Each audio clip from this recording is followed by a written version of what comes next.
Assalamualaikum warahmatullahi wabarakatuh. Alhamdulillah, salatu wassalamu ala rasulillah wa ala alihi wa ashabihi wa mawalah. Pertama-tama marilah kita memanjatkan puji dan syukur kehadirat Allah Subhanahu wa taala sehingga pada hari ini kita bisa berkumpul atau bertemu lagi secara online dalam rangka mengikuti perkuliahan restorasi ekosistem. Salawat dan salam juga kita ucapkan kepada junjungan kita Nabi besar Muhammad sallallahu alaihi wasallam, kepada keluarga beliau, kepada para sahabat dan kepada orang-orang yang senantiasa mengikuti beliau hingga akhir zaman. Baik, pada hari ini kita akan melanjutkan perkuliahan kita dengan membahas materi terkait dengan konsep restorasi. Nah, sebagai pendahuluan, kita ada pertanyaan, apa itu hutan? Tentunya hal ini akan tergantung terhadap pengalaman seseorang ketika melihat hutan.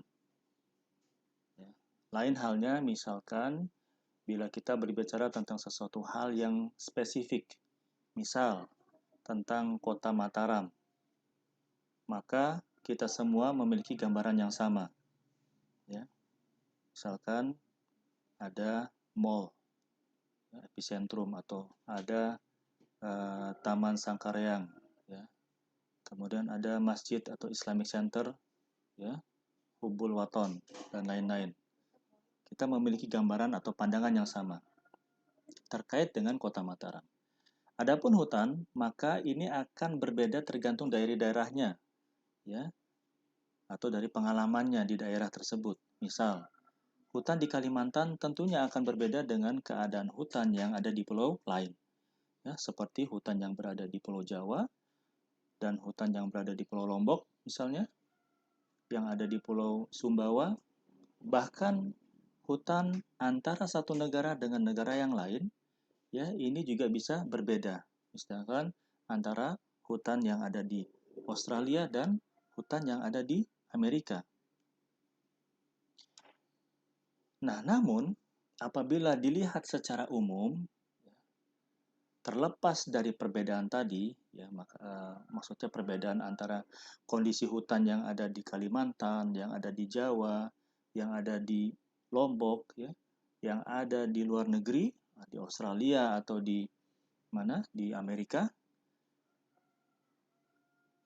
ternyata hutan ini memiliki fungsi. Ya. Nah, jika kita klasifikasikan, maka hutan memiliki 3 fungsi.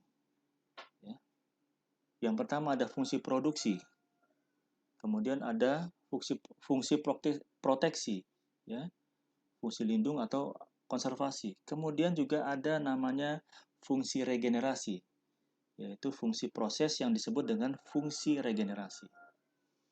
Nah, sehingga jika hutan mengalami kerusakan, maka hutan memiliki kemampuan untuk melakukan regenerasi, to regenerate, untuk kembali ke asalnya melalui proses yang disebut dengan suksesi.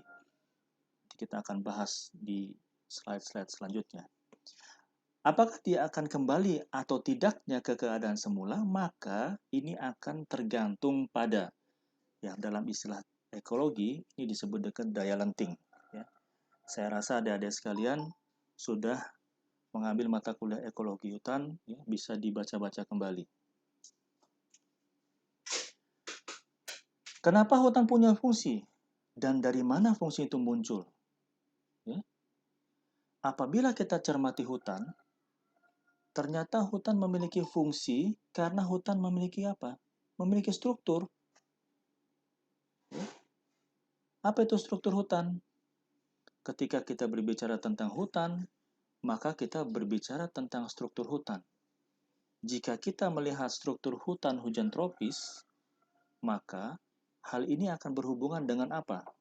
Yang pertama, terkait dengan struktur atau tingkat pertumbuhan.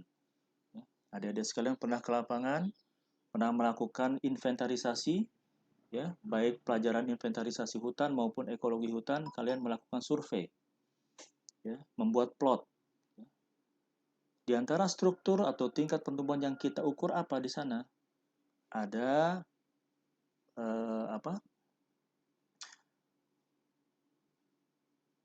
perbedaan pertumbuhan dari sisi misalkan ada yang berukuran semai, ada yang berukuran pancang, ada yang berukuran tiang dan pohon. Ya. Kemudian juga ketika kita berbicara struktur hutan tropis, kita juga berbicara tentang stratifikasi tajuk. Ya, kita bisa melihat ya hutan-hutan yang masih kondisinya baik, ya itu ada lebih dari satu strata biasanya. Ya. Tapi kalau hutan yang sudah rusak, kebanyakan hanya ada satu. Ya. Kemudian juga dari sisi biodiversity-nya, kita bisa melihat komposisi jenis. Ya. Nah, inilah yang dinamakan dengan struktur. Ya. Jadi, struktur itu adalah penyusun dari sebuah hutan. Nah, jadi di sini ada pola-pola distribusi. Ya. Yang dengannya kita bisa mengetahui apakah distribusi dari vegetasi yang ada di hutan tersebut, apakah dia mengelompok, tersebar, atau soliter. Nah, akibat dari adanya fungsi tadi, maka hutan akan mengalami gangguan-gangguan. Di antaranya apa? Ya, jadi hutan karena dia memiliki fungsi, dia akan mau tidak mau mengalami gangguan atau disturbance. Di antaranya apa? Yang pertama? Yang pertama adalah terkait dengan logging. Ya. Nah, jika logging tersebut mengikuti kaidah-kaidah atau peraturan-peraturan logging atau pemanenan, maka sebenarnya kegiatan tersebut tidak akan merusak hutan. Namun pada kenyataannya, banyak praktek logging yang ilegal, atau ada perusahaan yang mengelola hutan tanpa menerapkan kaidah-kaidah silvikultur dengan baik. Jenis-jenis silvikultur di Indonesia apa saja? Misalkan ada TPTI, ada TPI, ada TJTI, ya, tebang jalur tanam Indonesia. TPTI, tebang pilih tanam Indonesia. Ya. Karena kegiatan penambangan tersebut tidak mengikuti kaidah-kaidah silvikultur yang baik, maka dapat menyebabkan hutan menjadi rusak. Ya. Dulu juga ada istilah cuci mangkok. Apa maksudnya? Ya, jadi maksudnya adalah perusahaan yang legal memiliki izin, ya, itu melakukan pemanenan atau penebangan ya pada lokasi tahun pertama misalkan. Tetapi karena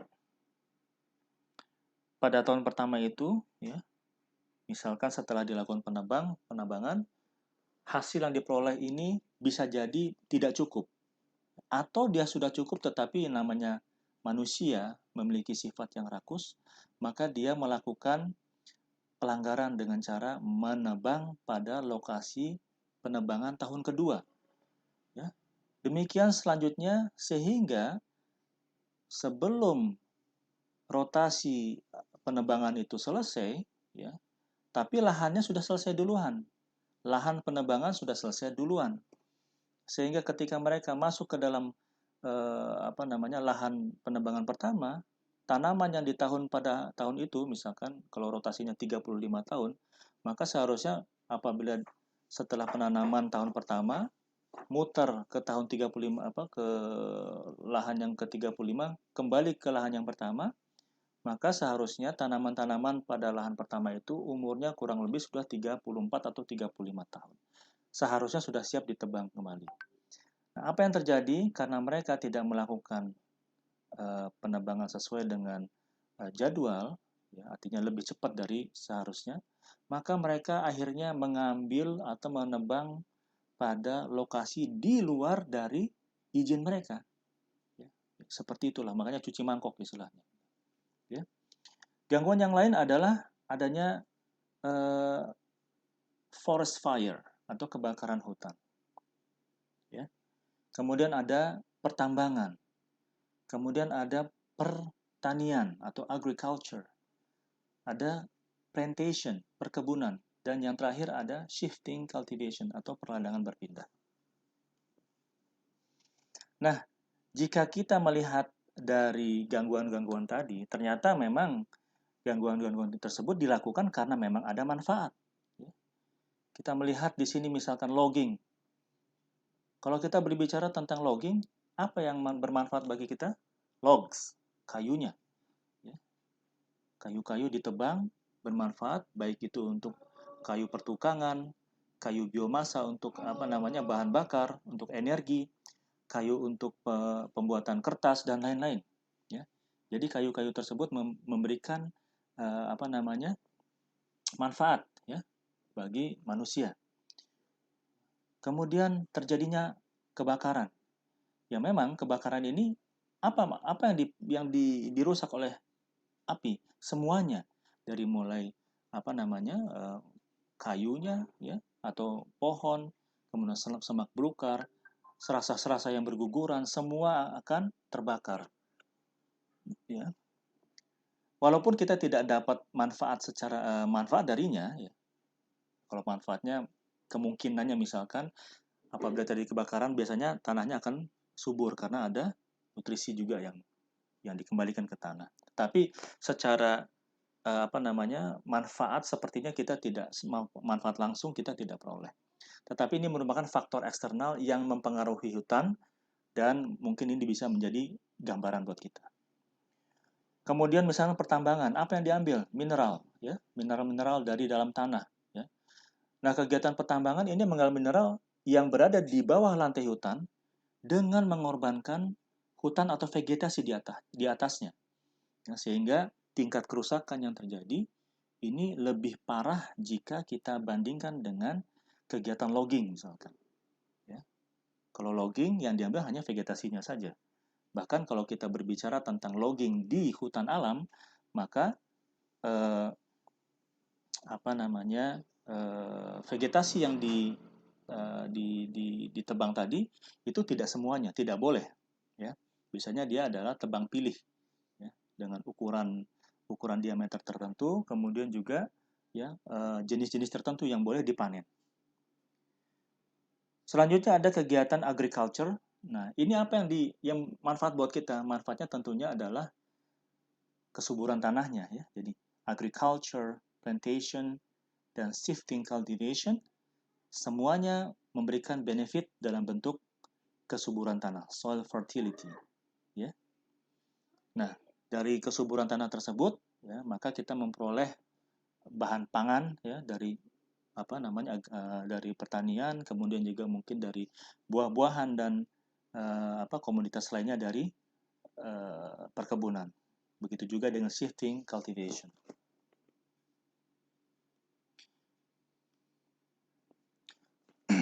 Nah, pertanyaan selanjutnya adalah apakah kegiatan-kegiatan tersebut atau gangguan-gangguan tersebut memiliki dampak kepada hutan? Ya, does it have any impact on forest? Tentunya setelah kita mengamati semua kegiatan di atas, pasti kegiatan-kegiatan tersebut memberi dampak terhadap fungsi hutan. Ya.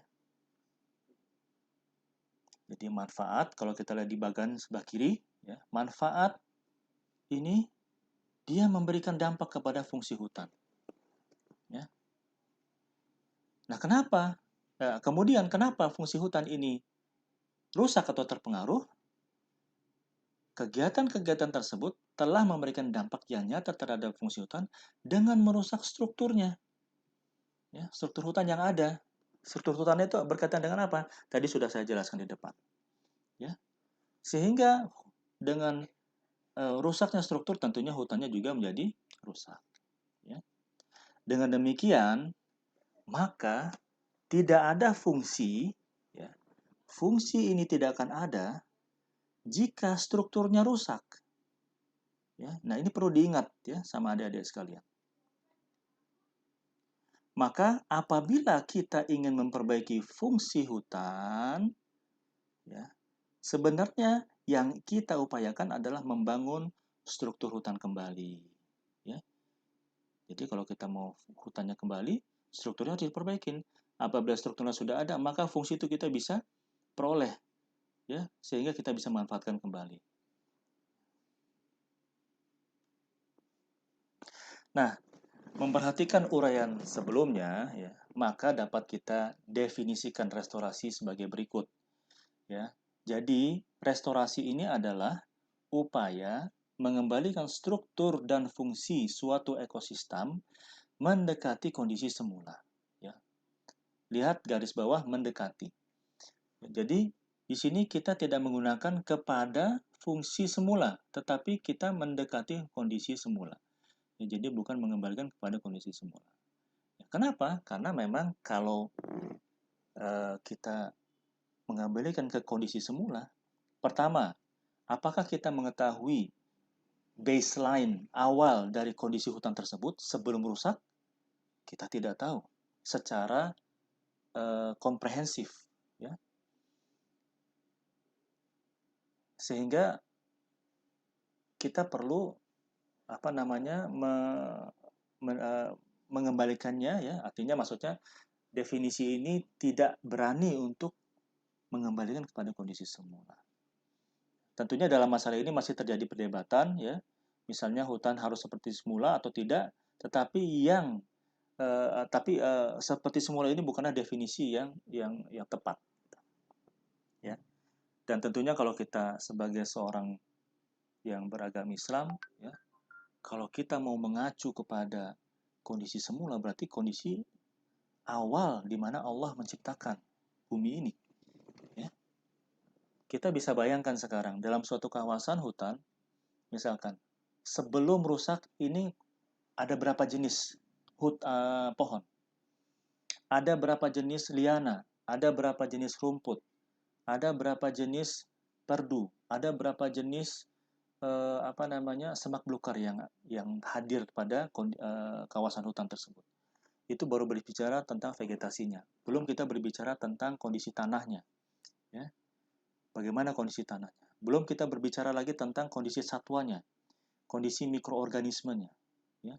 Bisa jadi karena adanya kerusakan ada organisme-organisme tertentu yang hilang atau bahkan punah, ya, sehingga itu bisa berpengaruh. Nah, kalau kita melihat, kalau kita gambarkan dalam sebuah diagram, maka apa yang telah saya sampaikan terkait dengan konsep restorasi bisa kita gambarkan sebagai berikut, ya. Jadi hutan, ya, ini memiliki fungsi produksi, proteksi, regenerasi, ya, yang mana fungsi ini hadir karena adanya struktur, ya, struktur hutan. Kemudian apabila struktur ini rusak akibat dimanfaatkan oleh manusia, maka itu harus kita lakukan restorasi. Bagaimana cara merestorasi? Nah, cara merestorasi atau memperbaiki hutan yang rusak, maka sebenarnya yang kita perbaiki itu adalah struktur hutannya. Ya, struktur hutan terdiri apa saja? Biodiversity, stratifikasi tajuk, ya, kemudian siklus hara tertutup, ya, kemudian evergreen, sifat evergreen atau ciri-cirinya itu adalah sifat evergreen, rentan terhadap gangguan dan proses suksesi. Jadi ini adalah diagram konsep restorasi. Nah, tolong diingat, ya, sehingga ketika Anda ditanya terkait dengan diagram ini, Anda bisa menjelaskan, ya, secara verbal. Nah, terdapat beberapa istilah gangguan pada hutan. Ketika hutan diganggu dengan berbagai kegiatan tadi, maka akan berdampak pada struktur, pada tanah, pada temperatur, pada leaching atau penurunan kesuburan tanah, sehingga fungsi dari hutan tersebut berkurang atau bahkan hilang. Nah, jika fungsi ini hilang, maka ini disebut dengan hutan yang rusak. Ya. Terdapat beberapa istilah dalam menggambarkan tingkat kerusakan hutan. Nah, istilah-istilah tersebut diantaranya adalah, ya, disturb. Ya. Yang pertama adalah disturb. Ya. Nah, disturb ini tingkat kerusakannya tidak terlalu parah, atau bisa kita katakan ini adalah kerusakan yang paling ringan. Ya. Kemudian yang kedua adalah ada istilah degraded atau degradasi, terdegradasi. Ya. Ini untuk kerusakan yang agak parah atau sedang. Ya. Jadi degradasi hutan ini adalah keadaan di mana hutan yang menurun tingkat keanekaragaman flora dan faunanya merupakan akibat dari adanya penebangan pohon yang secara terus-menerus atau cuaca alam yang tidak menentu, sehingga terjadi penurunan jumlah flora maupun fauna yang sangat besar dan mengakibatkan penurunan keanekaragaman hayati. Kemudian yang paling akhir adalah derelict. Derelict ya. Ini untuk tingkatan kerusakan yang amat parah. Ya.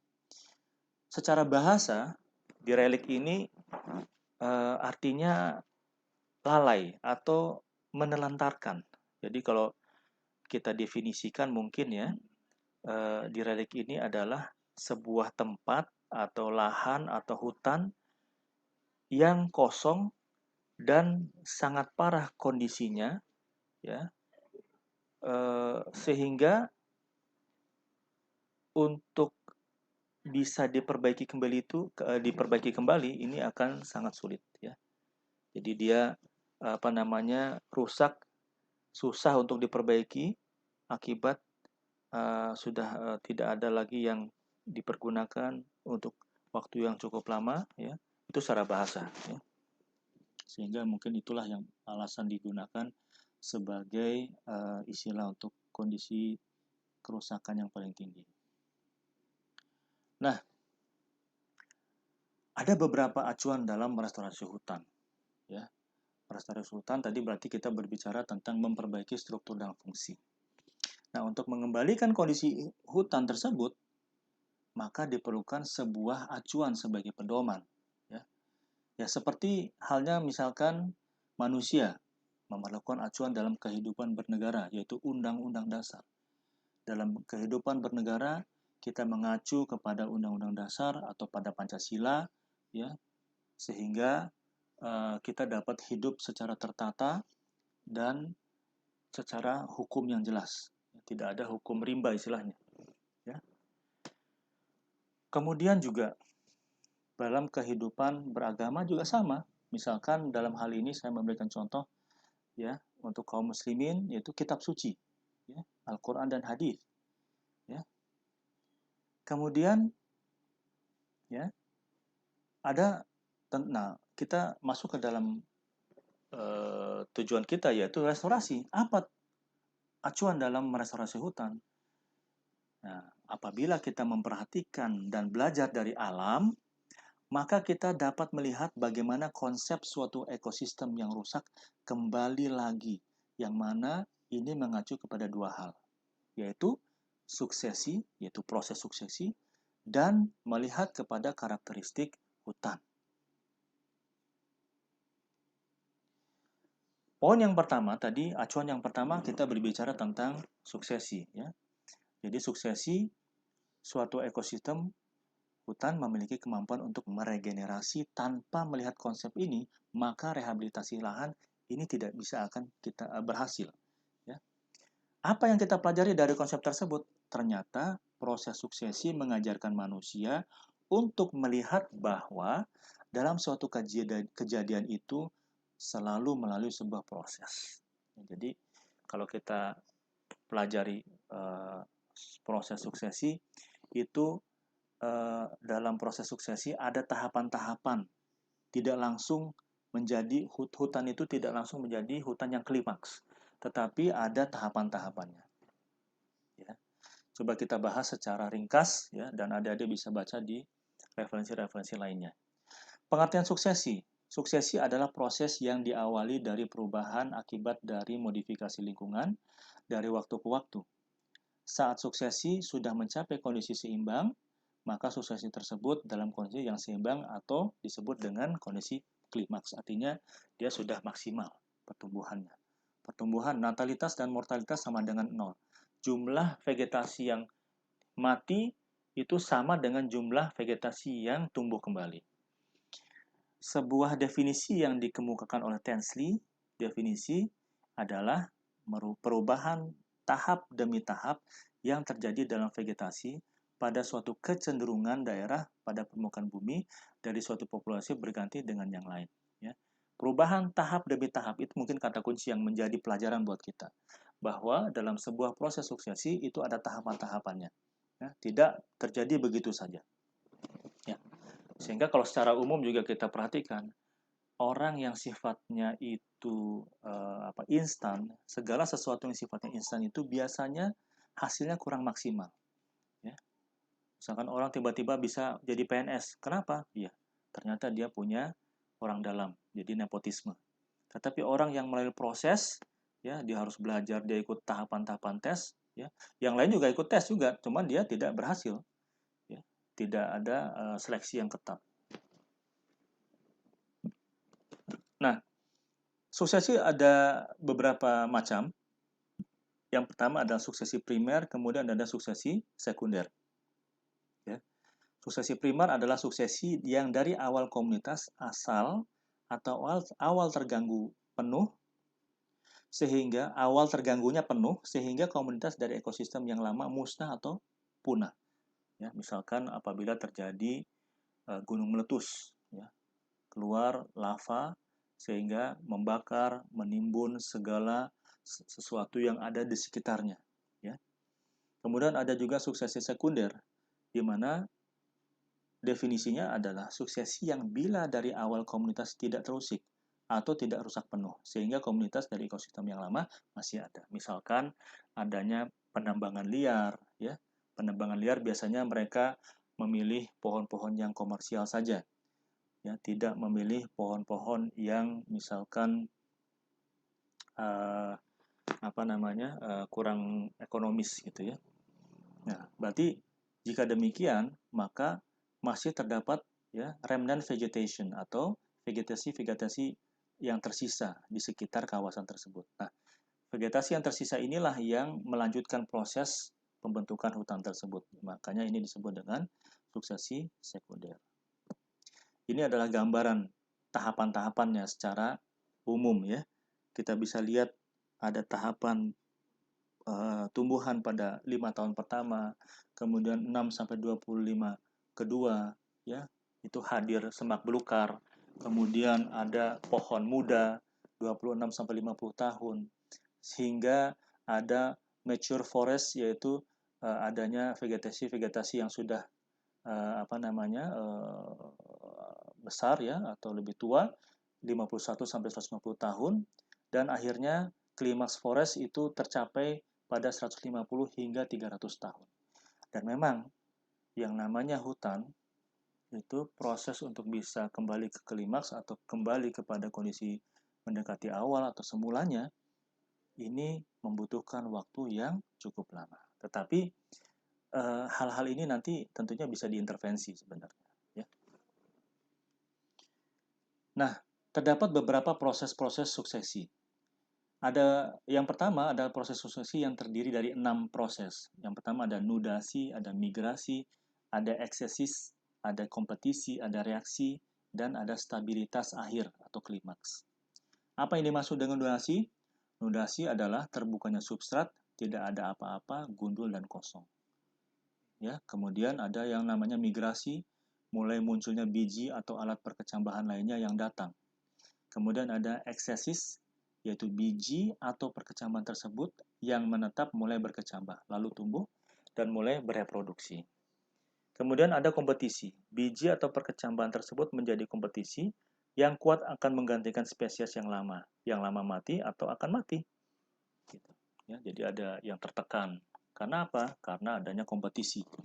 Ya. Kemudian ada reaksi, perubahan dari tempat tersebut dengan munculnya habitat-habitat baru yang dikarenakan hadirnya spesies dari awal. Kemudian ada stabilitas akhir atau klimaks. Setelah lengkap, maka sudah terbentuknya suatu ekosistem yang kompleks. Ya.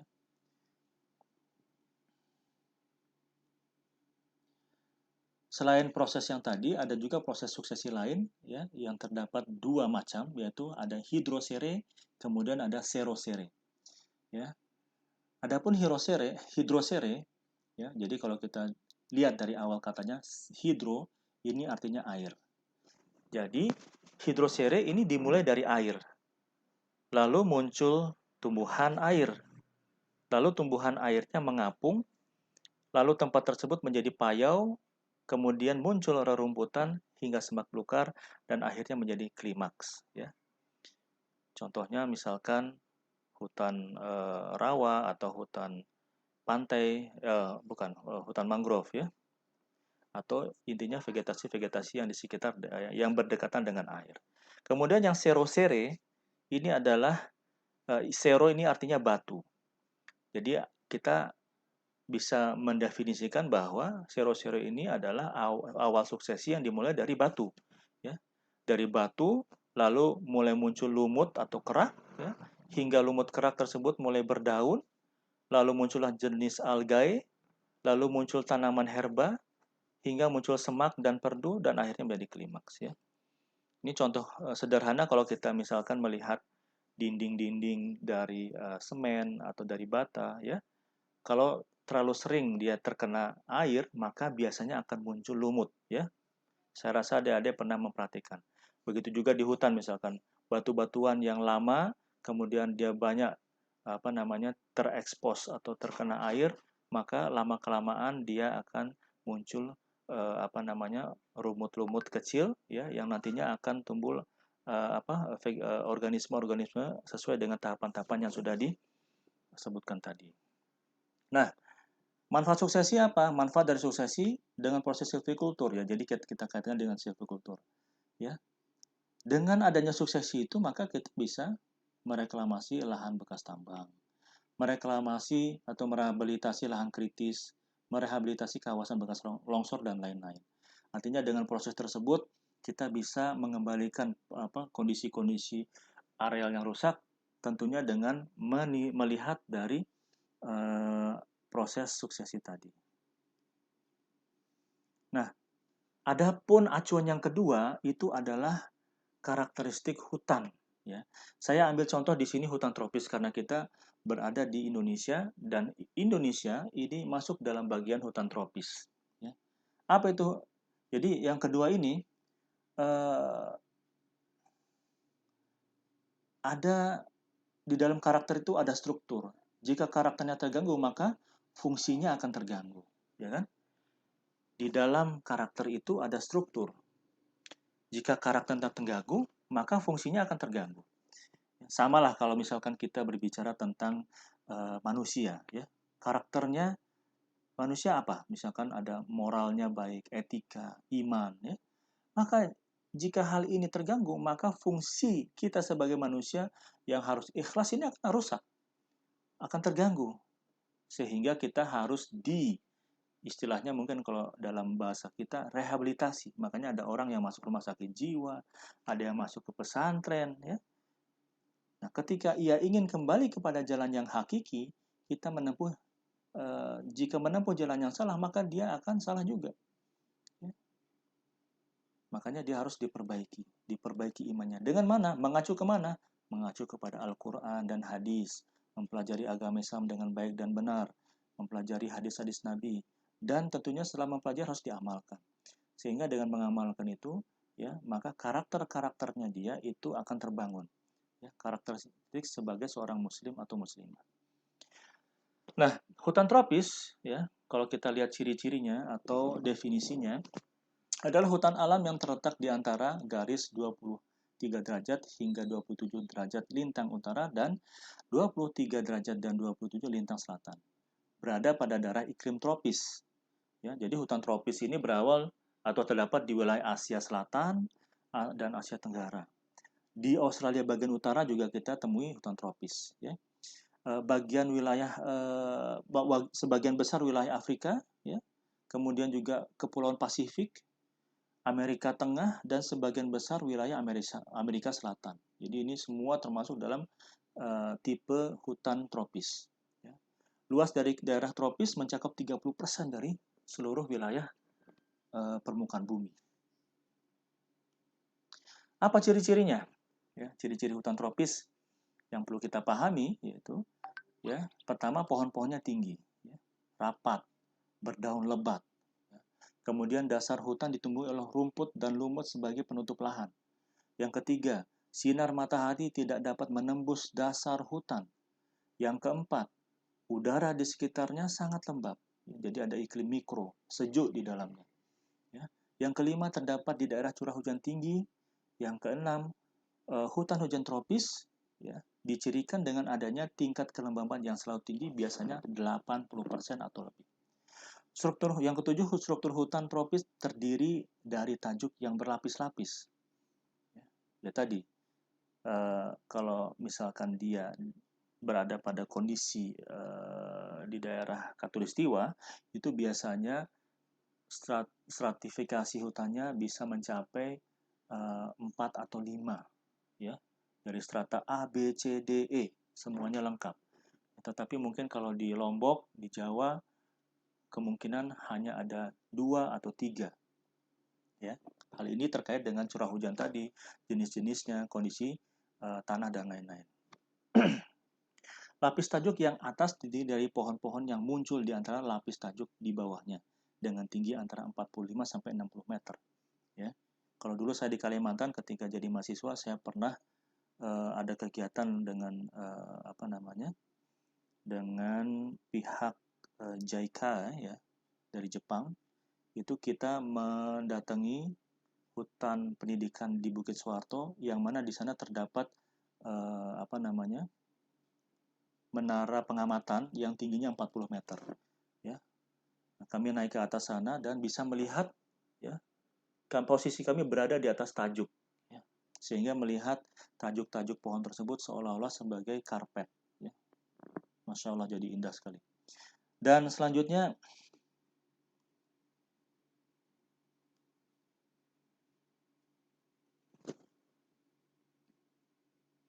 maaf ya.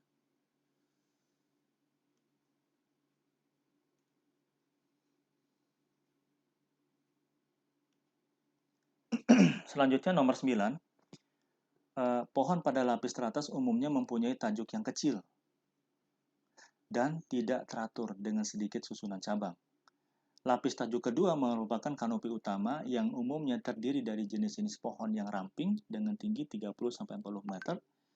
Yang 11, lapisan tajuk di bawahnya terdiri dari jenis-jenis pohon yang sangat toleran, artinya toleran dengan terhadap naungan, ya, sehingga dia bisa tetap hidup di bawah naungan-naungan pohon di atasnya.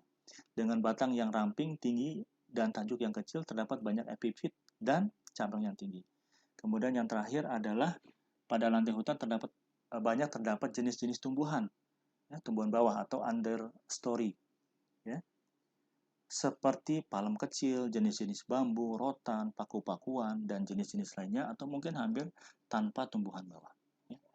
Jadi ini adalah acuan yang kedua. Jadi apabila ini salah satu contohnya adalah kita berbicara tentang hutan tropis atau hutan hujan tropisnya.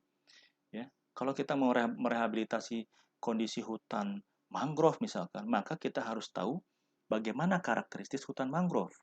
Ya, apa saja penyusunnya, bagaimana kondisi misalkan temperaturnya, kondisi tanahnya, dan lain-lain. Kalau kita mau merehabilitasi hutan rawa, maka kita juga harus mengetahui bagaimana ciri-ciri hutan rawa. Vegetasi apa saja penyusunnya, ada berapa stratum, atau bagaimana stratifikasi tumbuhannya, dan lain-lain. Ya. Ini yang saya sampaikan adalah contoh.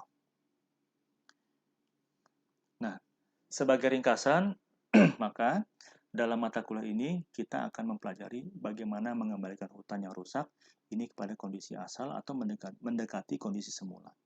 Kemudian restoration atau restorasi adalah upaya mengembalikan struktur dan fungsi dari suatu ekosistem yang terganggu mendekati keadaan semula. Poin yang ketiga, masih banyak definisi-definisi restorasi lainnya. Ya, sebagaimana saya sampaikan tadi, para ahli masih terjadi perbedaan pendapat. Namun intinya adalah memperbaiki struktur dan fungsi. Selanjutnya, hutan mempunyai fungsi karena adanya struktur. Jika struktur rusak, maka fungsinya akan hilang. Tentunya manfaatnya pun akan hilang. Ya, misalkan manfaat yang lain yang mungkin tidak kita sebutkan tadi, misalkan manfaat hutan sebagai pengikat air. Ya. Dengan hilangnya hutan maka bisa jadi sumber-sumber mata air yang ada ini bisa hilang. Ya. Sehingga mata kuliah ini akan banyak berbicara tentang bagaimana suatu hutan yang rusak agar bisa kembali baik sesuai dengan tingkat kerusakan tadi, bisa tinggi, sedang, atau rendah. Dan inti restorasi sebenarnya adalah bagaimana kita mempelajari suatu ekosistem yang rusak bisa kembali mendekati kondisi semula dengan mengacu kepada dua hal, yaitu konsep suksesi dan karakteristik hutan yang telah saya jelaskan di atas semua. Baik, jadi itu adalah materi yang ingin saya sampaikan pada hari ini. Ya, jadi semoga hal ini bisa dimengerti, dan bila nanti ada pertanyaan mohon adik-adik sekalian bisa bisa menanya melalui grup Telegram. Demikian saya tutup. Subhanakallahumma wa bihamdik asyhadu an la ilaha illa anta astaghfiruka wa atubu ilaik. Assalamualaikum warahmatullahi wabarakatuh.